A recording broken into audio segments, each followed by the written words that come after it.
What's app chat जो होती है, क्या उसको बतौर सबूत अदालत मानती है?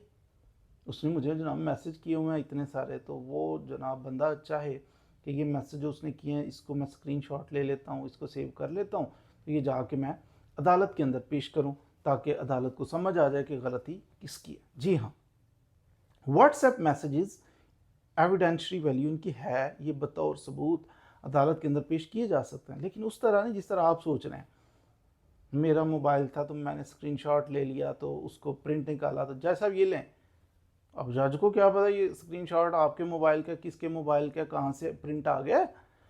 बतौर सबूत आपको व्हाट्सएप मैसेजेस पेश किए जा सकते हैं, लेकिन उसके लिए ज़रूरी है कि आपका मोबाइल कौन सा मोबाइल है जिसके अंदर ये मैसेजेस मौजूद हैं, वो मैसेजेस हों, फिर वो उसकी फोरेंसिक करवाई जाए कि वाकई ओरिजिनल मैसेजेस थे, ये कहीं इसने कोई एडिटिंग वगैरह करके तैयार तो नहीं कर लिया हुआ कोई किसी तरीके से। तो उनकी फोरेंसिक, उनको बाकायदा तज्जिया करने के बाद वो वाले बतौर सबूत आपके जो मैसेजेस हैं, व्हाट्सएप मैसेजेस, वो इस्तेमाल किए जा सकते हैं। उनकी बेसिस के ऊपर किसी बंदे को सजा जजा का फैसला भी किया जा सकता है।